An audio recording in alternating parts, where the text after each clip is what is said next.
a lot to be said, ladies and gentlemen, about DeFi industry, a lot to be said about cryptocurrency industry as a whole, for the challenges that we are going to have in, well, the following months, in the following years as well, right? This is out of question that crypto market has been trending up extremely well for the past 3 years. We've been in an insane bull market. We've been experiencing the real explosion of projects, real explosion, especially in the DeFi industry. There was entire DeFi season 1.0, DeFi season 2.0 last year. We were watching all the DeFi projects going crazy in live. And well, 2021 has also benefited us with insane amount of very talented people in the space. And some of them happen to be on today's broadcast. And we are talking about peers. We are talking about peers of RadixDLT. We are talking about Maciej Orłowski, Polish names. We are talking about Bartek Lubianiec of BigShortBets. And these projects are also going to be well, the main points, the main anchors of our today's trading broadcast. We're going to find out what challenges DeFi is supposed to head over for 2022 and the following months. And for our first question, Piers, Maciej, Bartłomiej, how are you guys doing today? How are you feeling? Yeah, feeling great. It's always a pleasure to be on the show. So I'm excited to see where these discussions are going to lead us. But yeah, it's been a great day already, and I think it's going to continue to be a good one. So thank you for asking. I love it. I Maciej, mean, Bartek? yeah, like thank you very much for inviting me. It's a great pleasure to be here with Bartek and with Piers. Piers, I really love your project. I think it's really cool. I just dive into the white paper, so it's pretty cool. And yeah, Birb, yeah, I love your stuff that you're putting out there. So it's great to be in here, and I just feel amazing. A little bit stressed, maybe, but you know, It's completely fine. that's the part of being here. But so thank you. I Yeah, love it. I love Maciek it. is. I think that Maciek is just lying right now because we have every week the update about the development in the project on the YouTube. So I think he's quite familiar with the with the everything that's going on in life and so on. But Piers, of course, Mhm. I'm quite interested in your point of view of DeFis because we have some points of contact between our projects. We are talking about the maybe similar use cases, similar problems, but we have different approaches. So I think something good can come up during this discussion. Yeah, yeah, I love it. I love it. Everybody, listen. I think there's like we were managing, to set up those trading broadcasts, trading related broadcasts, investment related broadcasts throughout our 14-day free trading congress, in order to make sure you, as the viewers, as the listeners, get as much value as possible. So we are today talking DeFi, but we're talking DeFi from completely two different angles, completely two different perspectives. We're talking about layer one DeFi that Radix represents. We're talking about completely other layer of DeFi coming from BSP, from BigShortBets, right? But it doesn't mean that there are no anchors. Like, we are talking about one and the same environment. So let me open up the panel discussion. Let me open up this roundtable discussion. Let the answers flow freely about whether or not DeFi is really needed. Piers, let's start with you. Is DeFi really needed today? Is DeFi really needed? I mean, like we've had the same banking finance system for 200 years. There was like the original financial revolution was actually 200 years ago, and it sort of precedented the start of the finance system as we had today. And all that's happened is we've slowly digitized the way that we do business, but not changed the way that we do business. Like, all the banks exist as quasi-monopolies in every single country, give consumers very little choice. You end up getting this like bifurcation, like this two-tier system where if you're a sophisticated investor, you get way more choice, way more options. And just because you have money, you're classed as sophisticated. And then you have the rest of the consumer options, which are generally very limited, and you don't really get much choice.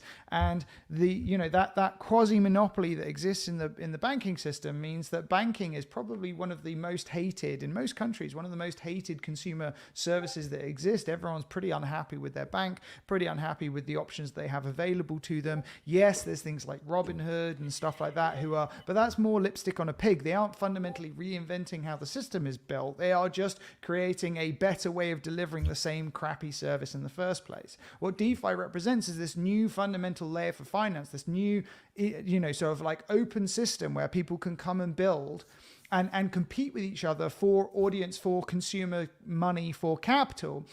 And that flow of capital is international, is able to move instantaneously between those options. And as a result, you're seeing just pace of innovation in this space that you just never would have seen in the existing financial sector. So yeah, the world needs DeFi in the same way that world needed the internet. Like the internet created this massive boom of consumer choice, and the same thing is happening in finance today, and it's all because of DeFi.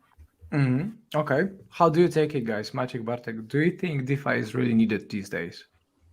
I mean, yeah, I think it's really needed. It's a really broad question to speak about, but what I want to focus on is like the essence of the decentralization and the DeFi is like you just remove the trusted third party, and we starting to decide to remove this third party because we lost trust to it. Like this stuff happens on the world, like with the banking system and so on, with the everything like economy crashing and so on, caused by huge money and huge banking system. All the situation makes you lose the trust in this third party. So that's why we just really wanted to take this and maybe we can do stuff between us without the this third party. And yeah, we just basically doing this right now. We making this smart contracts and everything like that. This is just great. If you can do stuff, you can transfer value and do many other things on the P2P basis. This just give you freedom, and I think in today's world, this freedom is really needed.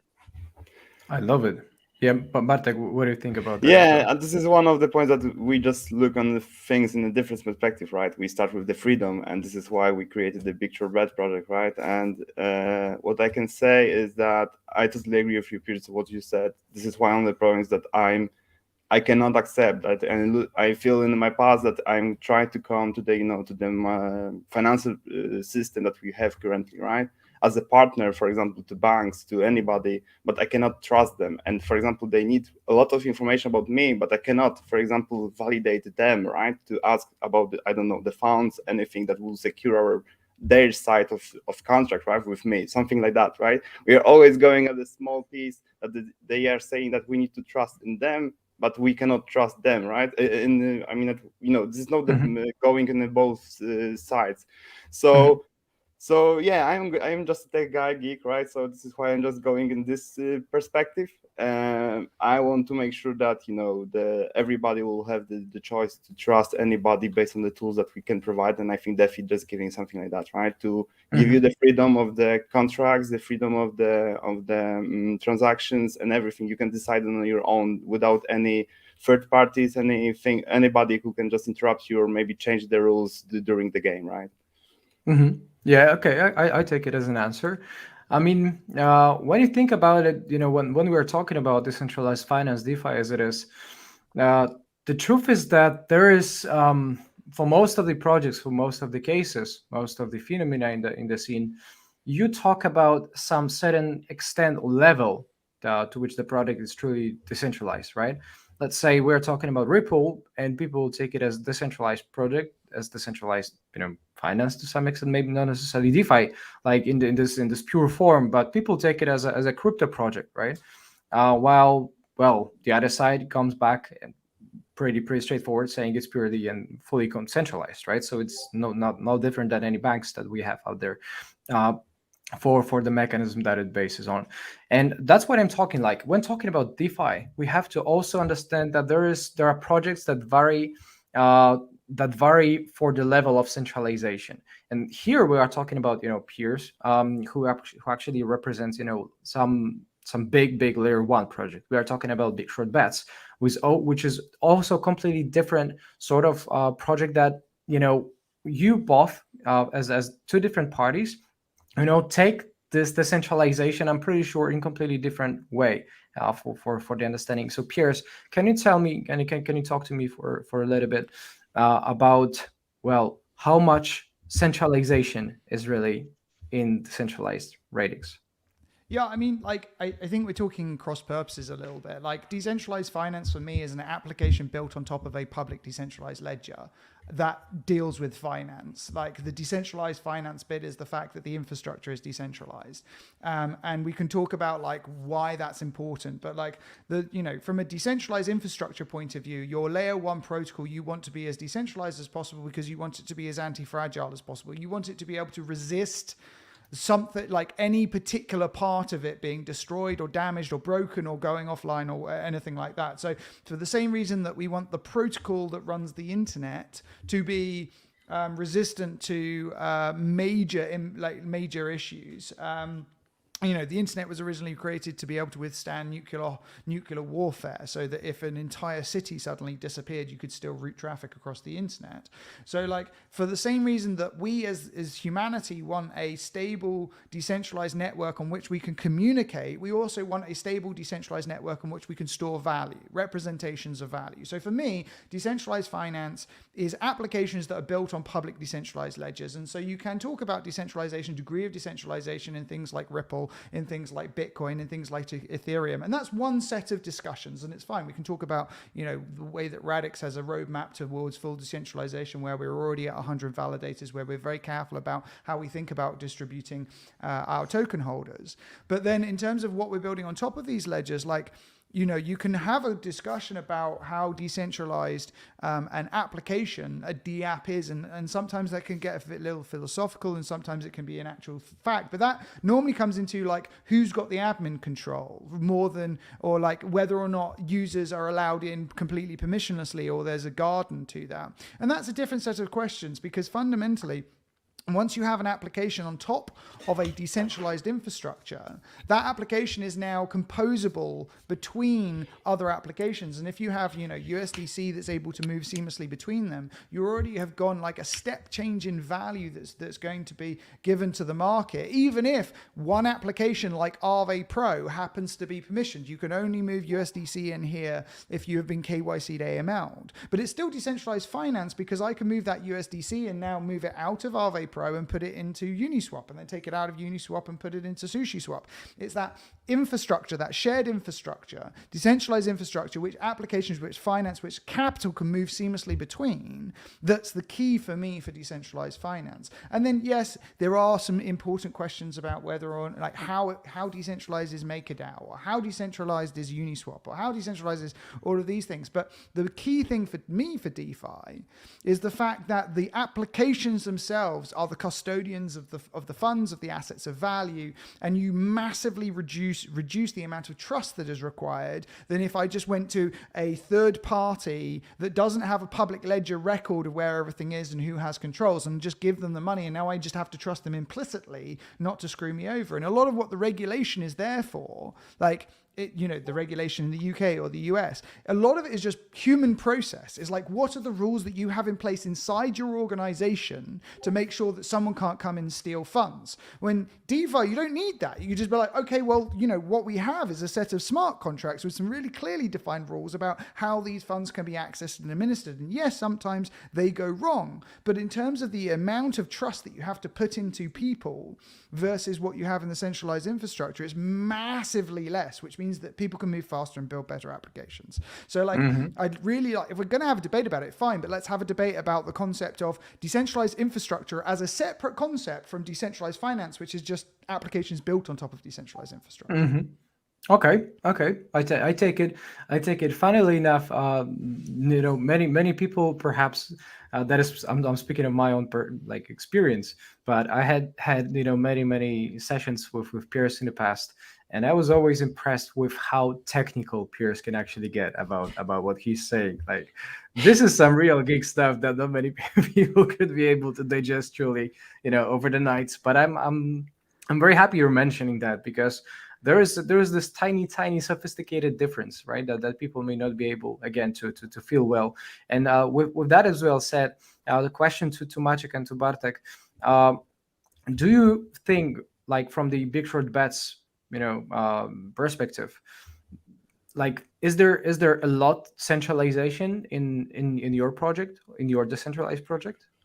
This is what we just like the Pierce said, right? Everything is like a, let's say, academic discussion, right? Based on the definition that we made. For us, I am thinking we decentralized because right now, the one of the, let's say, statements that we made before we start working on our project was we need to make sure that if somebody will, I don't know, remove us or something will bad happen to the team or anything, people should be able to still have access to their values, right? So we are and if you have a smart contract on mainnet, for example, on Ethereum, and something that's happened with our, I don't know, sign chain, everything, still you will be able to just withdraw the funds from the contract, because contract will be prepared for situation like that. That if there is no response for example, all the nodes for our side chain, right? Then you have your 100% granted access to all your value that you just provided for us. Of course, right now there is a lot of discussion going on because right now our blockchain that we prepare for our environment is in the state of proof of authority. So we are deciding based on your, for example,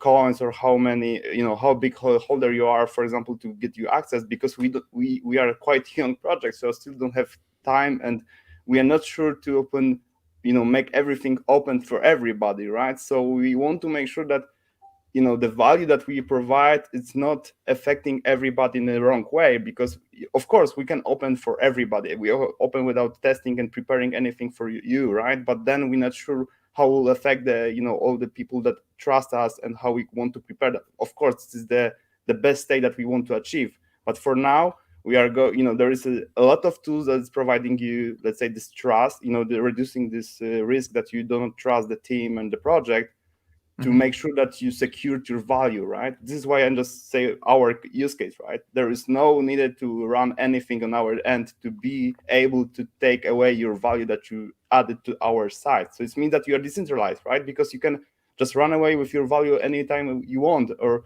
you don't need our, I don't know, permission, access, administrate servers, anything. You don't need that. You just take it and go away, right? Okay. Yeah, I think that's a really important idea. Just that simple idea of failure of the team does not mean failure of the application, and or failure of the team does not mean failure of the protocol. Like Radix, the Radix scheme could disappear tomorrow, and the Radix network would just continue without any problem. That's key, I think, for any of these for us to get to a point where we're not asking questions about whether or not we can trust the team.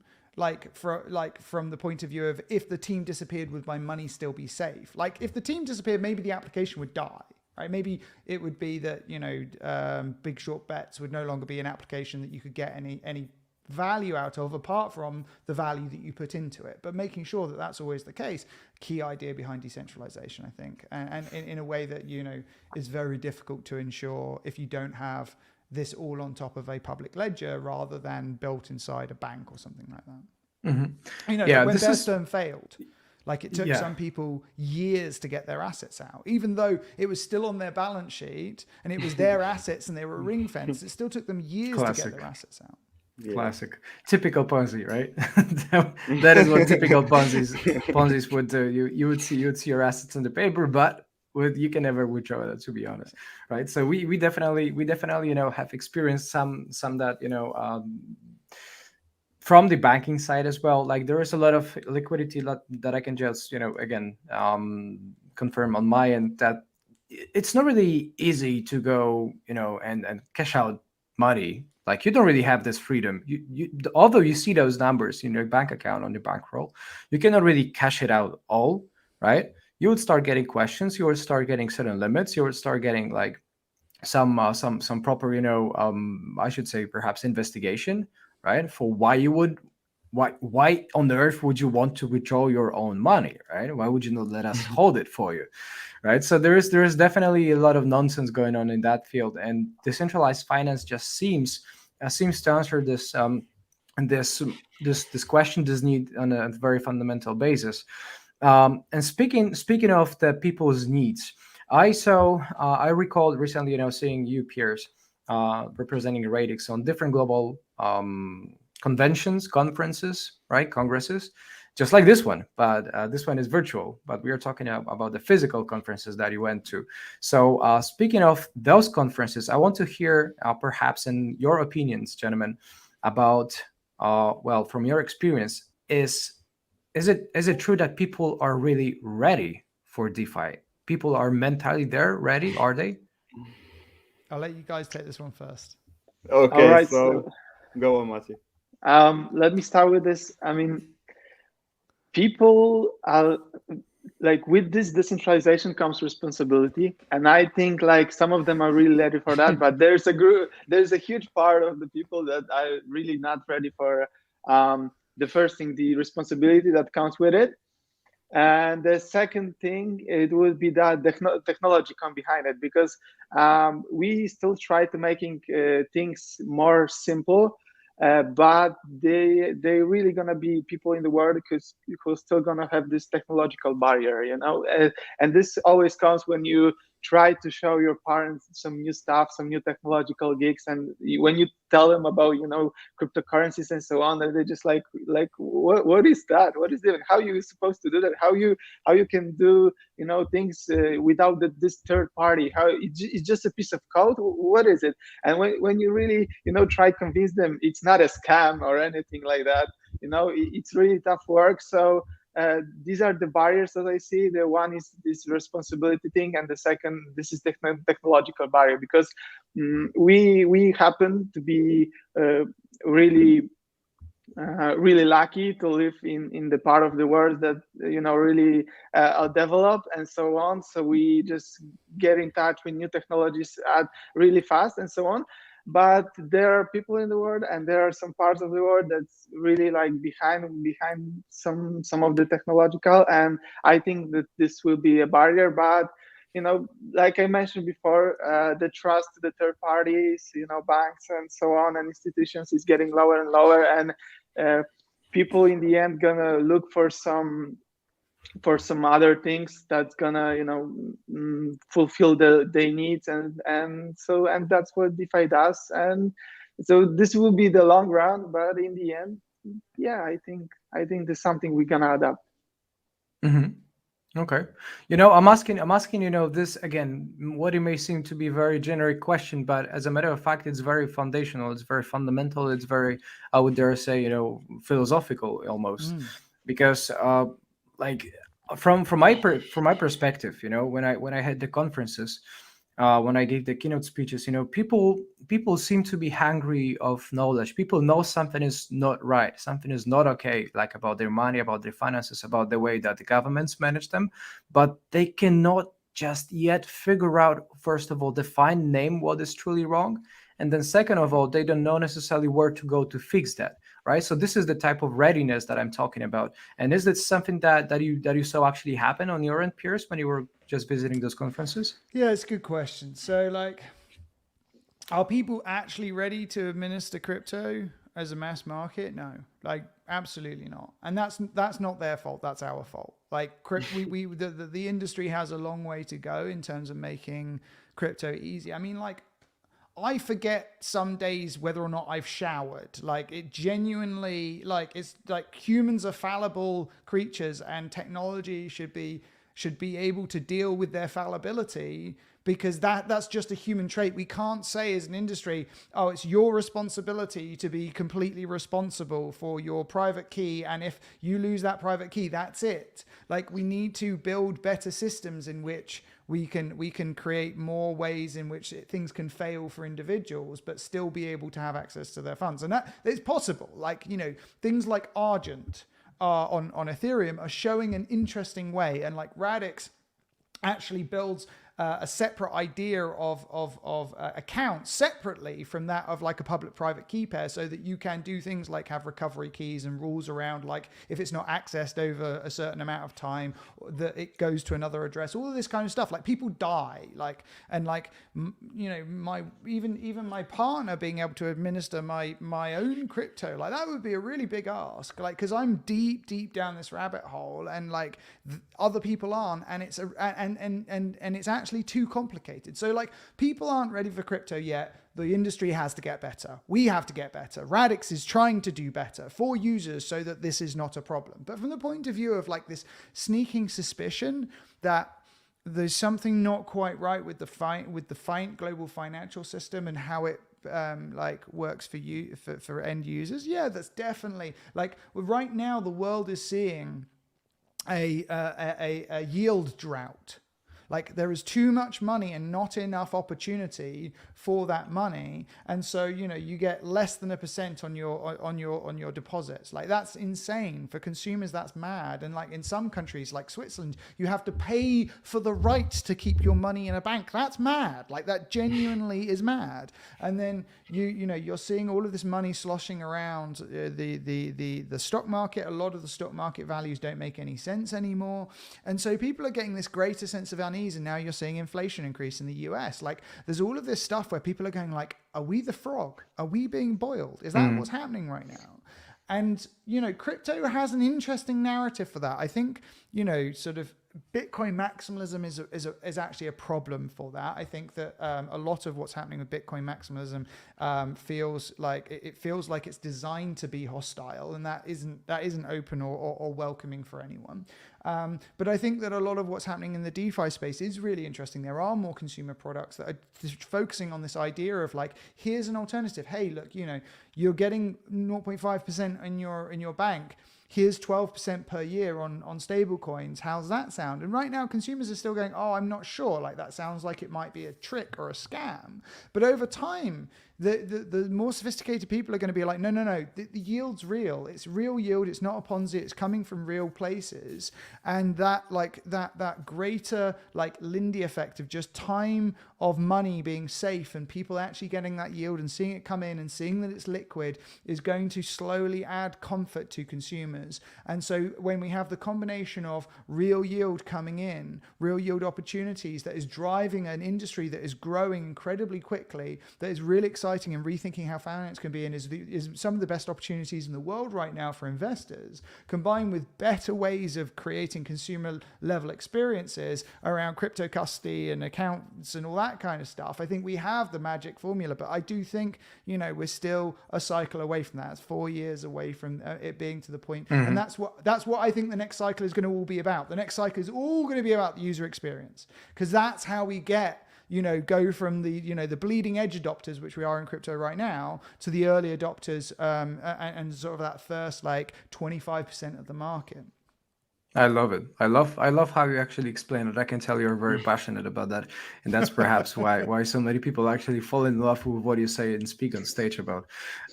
What I also want to kind of like acknowledge and then question that, perhaps put a question mark in there. There's been definite craze and madness over crypto, over DeFi, going on in Turkey. Right, going on in Turkey, and to be honest, that triggered, no sooner that he actually saw, Turkish lira just depreciating in value so much against dollar, right? We're talking about like 30% inflation, 20 something percent inflation that is right now. Yeah. I cannot recall the dates. I think it's 2024, but I may be wrong about that. One way or another, that's not even the point. One way or another, the trigger seems to have been this very inflationary jump. So the question to you, gentlemen, open-ended question, what can be that trigger to actually, again, just stimulate people to learn, to grow their awareness? Is it inflation? Do the people really need inflation to wake up? Yeah, so maybe not inflation at all, because, be honest, it is as well connected to the previous question, right? A lot of people, they are not how to handle the current system, right? And this system is for decades, so how they can handle the new one, right? So this is the one thing. Of course, for a guy who everybody who just realize what is going on, and like Pete said, they're looking for knowledge and try to implement that to the life and find a way to just break the rules and find your own system to create and secure your value, right? Then this is the way how we should just say that. And I think it's not only this inflation going, right. Right now in Poland, we have similar problem. It is just going, not maybe so high, but it's rising steady. Let's say like that. So and I, for example, I received a lot of questions from normal folks from the street. What can I do, because the inflation is just.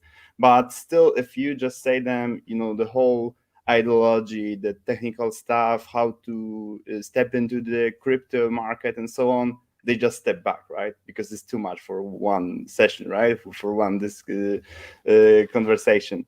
And like I said, this is everything is good goes to the user experience, but as well, I think without the proper, let's say, the knowledge sharing that we are doing right now, the best user experience won't allow users to, let's say, accept the new reality and the project, right? So first of all, we need to share the word, we need to share our ideas, to discuss with everybody, to try to break all the statement that we heard that we do not agree, and something that this is the best way, I think, to just change everything. This is why we, for example, just taking all the time about the freedom with Maciej, because the one of the reasons why we start our project was that we feel that we are losing our freedom, we are losing our the rights to make, buy the stocks without any interruptions from third parties and so on. And this is why I think when you just realize that you are losing something because of somebody you don't know, and you don't know why, somebody just interrupting your life, your value, your, I don't know, rights and anything like that, then you start looking for answers, right? And then you're probably will find our project and start using the crypto, right? Yeah, So good point. I don't think inflation. I don't think I don't want inflation. Like inflation, like if I'm like, oh, how's DeFi going to go mainstream, and like inflation, I don't want to be sitting there going, fuck, I really hope that inflation happens. Like, no, screw that. Like I'm going to be talking about my friends again. Everyone's going to think I got idiots for friends. I have friends who have credit card debt that is charging them 19%, and then have savings in a bank account that's they're getting 1% on. And it's just like, people don't think, like, they don't go, oh, inflation's 30%. Oh, that's literally losing me money. Like, that's just not how the everyday person thinks. Like, we work in finance, and so like a lot of this stuff, we're like, oh, this is obvious, but it's not obvious for a lot of people. So like, no, 30% on inflation is probably not going to cause a massive change. And like, it makes me think of the Aesop's fable about the sun and the wind having a bet, where the wind says to the sun, oh, I bet I can make that man take his coat off. And the sun goes, yeah, sure, whatever. And the wind like blows as hard as he can, and the harder he blows, the more the man like puts his coat on. And then the sun's like, oh, I'm gonna have a go. And he gets out and he shines and he makes him really hot, and the man just takes his coat off. And like, that's like what we're seeing with NFTs is the start of this, like this trend of the pull towards crypto. Like, what's your easiest way into crypto? Oh, it's just this silly little like JPEG that I've got, but I've got to get a wallet, and I've got to understand what like private key pairs are, and I've got to understand how I like get an exchange account to be able to buy this stuff. And like, it's that stuff, it's the consumer facing, like really easy to get into, like the stuff that feels like it's fun. It doesn't feel like work. You're not like, oh my god, I've got to work out what to do with my assets, and like most people are going, oh my god, I've got to work out how to pay off my debts. It's like, no, this is cool, this is fun, this is interesting, I get it, and like, it's exciting. That's what will get people into DeFi. That's where our mass market comes from. And once they're in the crypto space and they've got those primaries, they understand the fundamentals that you need to be able to use it, then they'll go, oh, maybe I should think about like putting my finances here as well. But like DeFi is part of NFTs are part of the DeFi movement. They are an integral part of the DeFi movement. They're an integral part of the crypto movement. They should be lauded for how much they are going to push a new user base into these financial products as well. I love it. And gentlemen, before I let you continue on this and other topics that we have today in the agenda, in the list, I want to very quick interrupt and remind to everybody who's just joined, we are talking with Piers of RadixDLT. We are talking with Maciej and Bartek of BigShortBets, two DeFi projects. Despite it is actually the same very industry, we're talking about two different perspectives, and this is what makes it very interesting to hear and follow. And guys, if you've just joined our 14-day free trading congress broadcast, this is free of charge, broadcasted globally, worldwide, and I kindly encourage you, if you're watching that on YouTube, make sure you actually smash the likes, hit the subscribe button. I have some questions, perhaps if we don't run out of time before. Perhaps we have about 5 minutes at the end of the session to go for some certain specific questions from the audience. So make sure you leave the comments as well, leave some kind appreciations. And other than this, there is a special giveaway secret code displayed right now in the screen, on your screens. If you're watching that on YouTube, we have a giveaway going on where you can win 1 month of B Pro, Barbicator Pro. This is an indicator that actually, well, personally has made a lot of money to me, especially in the first half of this year. This has been some insane rallies back then. And this is being given away free of any charge. This saves you money, but on top of that, this ensures you have enough knowledge, and knowledge is way more powerful than money can ever get. And if you guys want to get yourselves lucky chance, get yourselves a lucky shot, try your luck, try your chance, try yourselves, about getting this 1 month of BPro free of any charge. The link to the giveaway is in the video description on our YouTube. All you have to do is put in the giveaway secret code, that is DeFi. As simple as that. The giveaway secret code is DeFi. Go ahead, put it. You're going to find it in the video description. Link to the giveaway, put in DeFi secret code, and enjoy your luck. Gentlemen, we're having about 15 minutes, 20 minutes before we need to wrap up the show. I want to talk about very quick, or maybe not even very quick, because that's actually quite an expensive topic.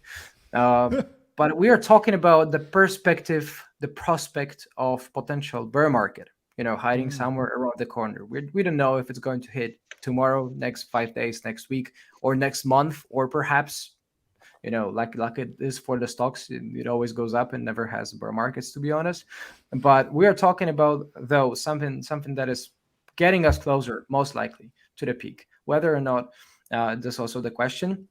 But knowing of that, again, DeFi is going to take a hit.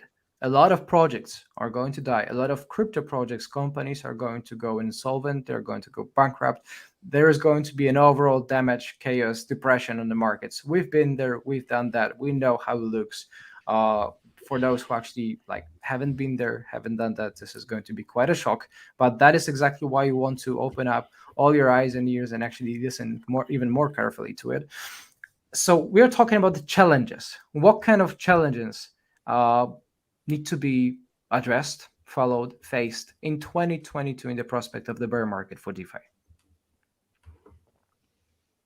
Okay, so I think for bear markets, the problem is that, I don't know, we are talking about the perspective of the investor or a perspective of our project, because I think it's different perspective, different problems.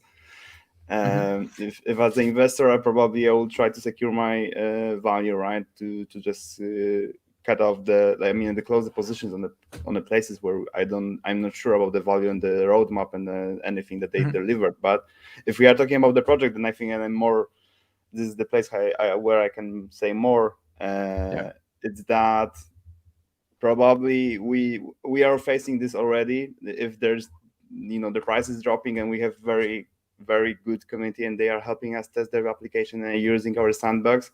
But there is sometimes you can see without looking on the chart when the price is dropping, right?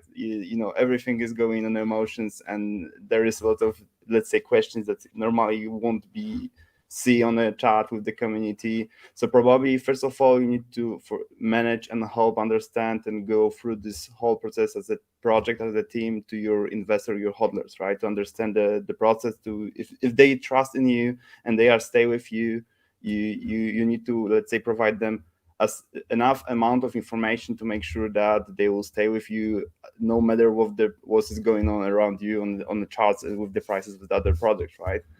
And we as a team we don't think and discuss more about the bear market, because we have our roadmap for more than 2 years. We know where we want to go, and we have the funds to secure ourselves for this time. So we are aiming for next cycle, right? And we know that we will be more ready for that. And we want to prepare ourselves and make this project better, than to be more visible and better in the next cycle, right? So this is what we want to achieve, and this is what I think you can do, right? This is what I like to say that if you don't have, let's say, I cannot change the market, right? I cannot change the price and what is going on around me, but I can change. I can work hard and prepare my project to be more viable for hodlers, and stay longer on the market and secure everybody, to make sure that we will be in the years, in the time, in the place that we are promised, right? This is what we can do as a project, as a DeFi project. Yeah, I just have a follow-up for that. Basically, so I will totally agree with Bartek that when bad things happen, you just have to like heavily, as a project, you just have heavily invest in your community. I see a lot of projects in the DeFi with their targeted to, I would say, a quick gains, and they attract the investors that maybe not necessarily believe in the project, but believe that the value will go up and they will earn some money. And when there will be an outflow in the market, those people will skip the project because they will just realize the gains and just leave the seek for other better investments and so on. But if you invest heavily in the knowledge and you're spreading a word and making sure that the people that comes to you really believe in your idea and so on, this is really a much slower approach. But when the bad times happen, those people would likely to stay with you through the hard times, and after that, like profit with you when you have your better times. So this saying, like, when you have the outflow of the water, you can see who swim naked and so on. So this is what I would say about it. Okay, Piers, how about you?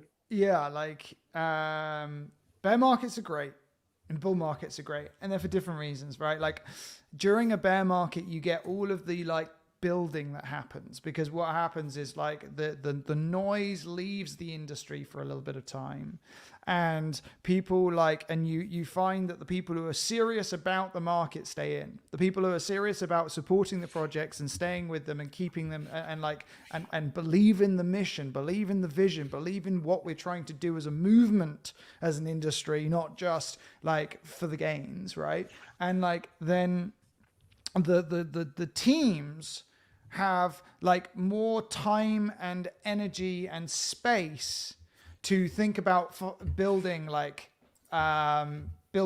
really great tech. Like the bear market was where, like the last bear market, we saw a lot of the DeFi projects today that are like number 1, number 2, number 3, number 4, number 5, that a lot of those came out of the last bear cycle. Not 2017, but like 2018, 2019, 2020 when it started. Like, so bear market. When it was rough.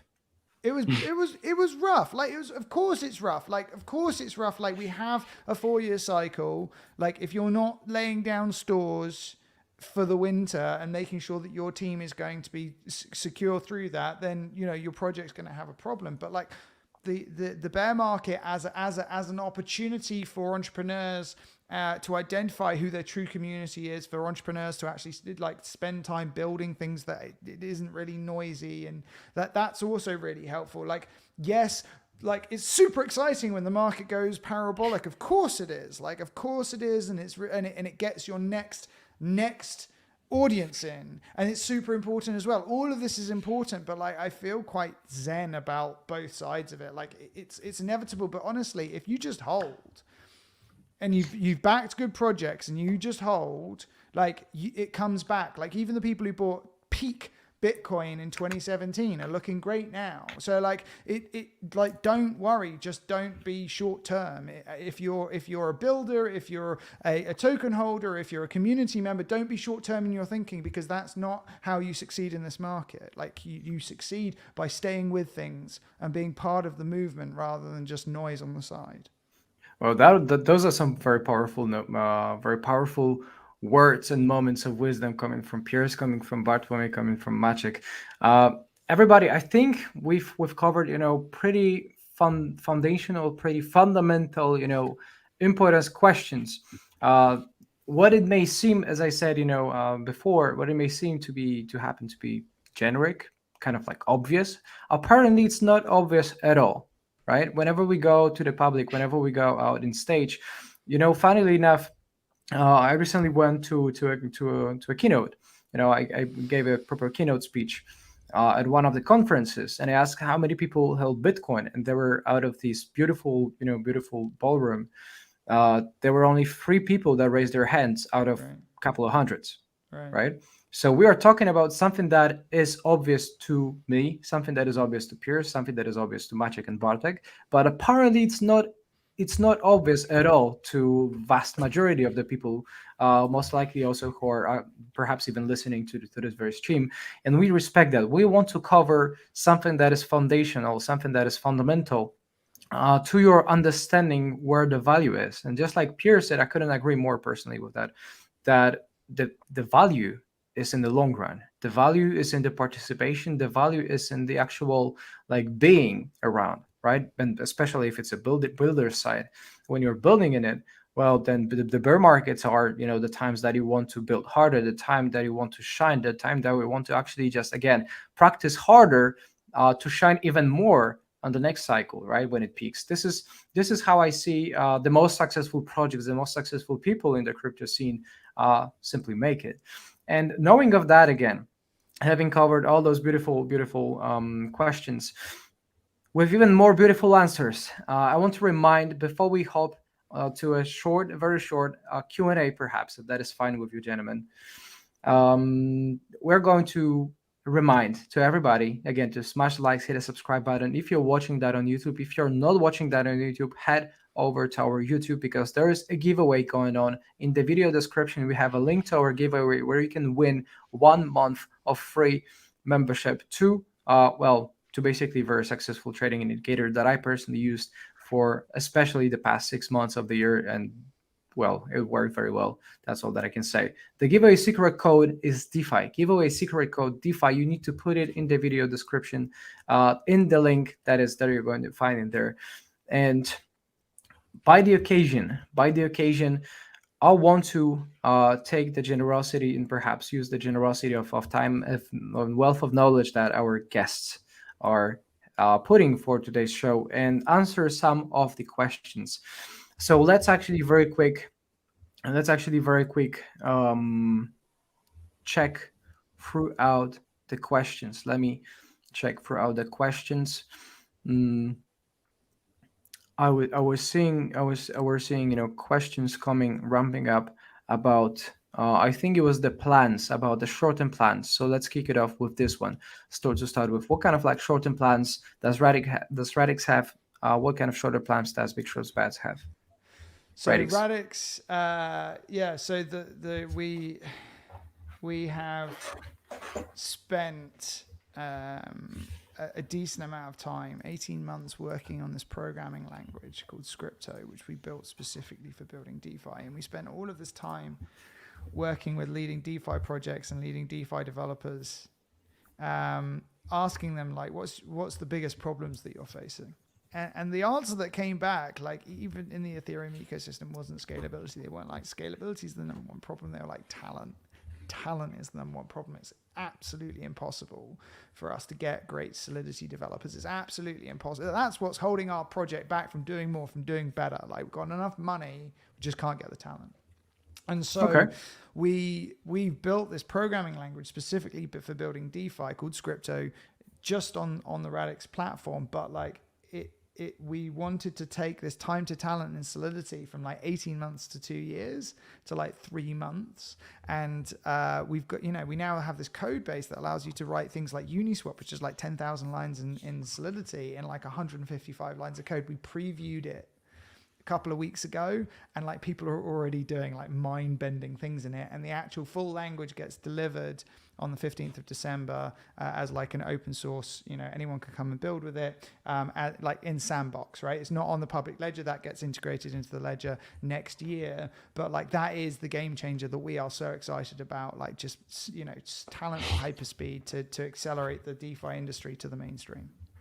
Did I see that correctly? That Radix actually posted, there was some info that I read about Uniswap code, source code being posted in like 150 lines of code or something like that. 155 lines, yeah. So we wrote a simple implementation of Uniswap in 155 lines of code. And I should actually say that of that, 55 lines of that is comments and white space. It's actually Uniswap in 100 lines of code, and it's human readable code. It's not like whatever Charles Hoskins decided was a good idea with Cardano, and that it's like Haskell derivative of like this impenetrable like shorthand maths like perfect code. It's just like very easy to read, 100 lines of code, and you've got a Uniswap implementation. Yeah, it's awesome.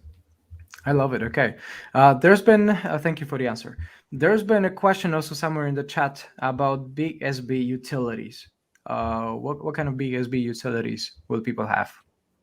Yeah, so it's I think that's connected with the question about the short-term plans. So so BigShortBets is the encrypted anonymous platform for traders, right? And the access to the platform is your Ethereum wallet. It means that we don't want to any information about you. We don't want to anything to know at all about you, and we will give you access based on your wallet. And this is the place that we want to make a decentralized market of the information, that if you have some information you want to share that and earn your advantage on the market, this is the place you can go and use that, because we have the best spy devices in the world in a smartphone, right? So maybe there is how you can just utilize that device. But then right now we are focusing on the market, on a contract market. We want to make sure that the users anonymously can just create the contract and make the transactions between each other. There will be a relation between the users, and you will see who you're betting, how many contracts you have with who, and so on. And I think it will be quite game changer on the market of the contract, because first of all, who is your opponent. The opponent can change all the time, but still who you liquidating, who you beating up on the market. But as well, you don't all what you see is the public address, right? So there is no, let's say, option to make the targeting actions to you to stop you for shorting something, or anything that you want to do with your contracts and so on. So this is what we are focusing. The sandbox is in the days. So the sandbox of the market we will deploy it in the days. The final version of the running market, we want to deploy it on the beginning of the February. So yeah, big things coming for BigShortBets. And right now, like Pierce said, we are fighting with the Rust and Solidity, and maybe we will find a way to, let's say, change a few things to less code. But yeah, we will see after this meeting. I love it. I love it. Great idea to collaborate on bridging, perhaps.